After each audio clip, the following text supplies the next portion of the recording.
عباسیہ حکومت کے آخری دور میں ایک وقت وہ آیا جب مسلمانوں کے دارالخلافہ یعنی مسلم دور حکومت کی راجدھانی بغداد میں ہر دوسرے دن کسی نہ کسی دینی مسئلے پر مناظرے ہونے لگے، یعنی ڈیبیٹ ہونے لگی۔ جلد ہی وہ وقت بھی آ گیا جب ایک ساتھ ایک ہی دن بغداد کے 4 الگ الگ چوراہوں پر الگ الگ مناظرے ہو رہے تھے۔ پہلا مناظرہ اس بات پر تھا کہ ایک وقت میں سوئی کی نوک پر کتنے فرشتے بیٹھ سکتے ہیں۔ دوسرا مناظرہ اس اہم موضوع پر تھا کہ کوا حلال ہے یا حرام ہے۔ تیسرے مناظرے میں یہ تکرار چل رہی تھی کہ مسواک کا شرعی سائز کتنا ہونا چاہیے۔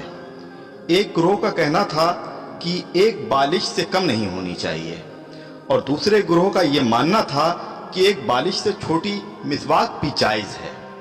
ابھی یہ ڈیبیٹ چل ہی رہی تھی کہ ہلاکو خان کی قیادت میں تتاری فوج بغداد کی گلیوں میں داخل ہو گئی اور سب کچھ تہس نہس کر دیا۔ مسواک کی حرمت بچانے والے لوگ خود ہی بوٹی بوٹی ہو گئے۔ سوئی کی نوک پر فرشتوں کی گنتی کرنے والے لوگوں کی کھوپڑیوں کی میناریں بن گئیں جنہیں گننا بھی ممکن نہیں تھا۔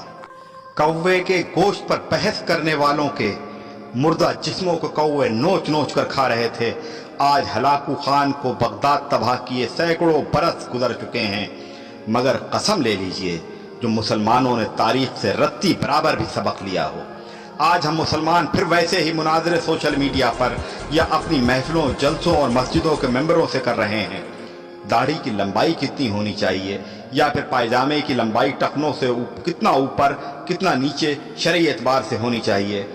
فرقے اور مسلک کے ہمارے جھنڈا بردار صرف اور صرف اپنے اپنے فرقوں کو جنت میں لے جانے کے دعوے کر رہے ہیں، اور دور حاضر کا ہلاکو خان ایک ایک کر کے مسلم ملکوں کو نیست نابود کرتا ہوا آگے بڑھ رہا ہے۔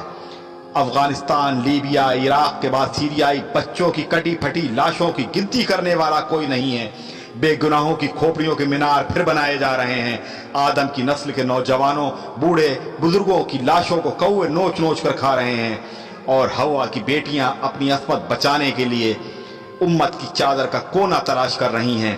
جی ہاں، اور ہم خاموشی سے اپنی باری آنے کا انتظار کر رہے ہیں۔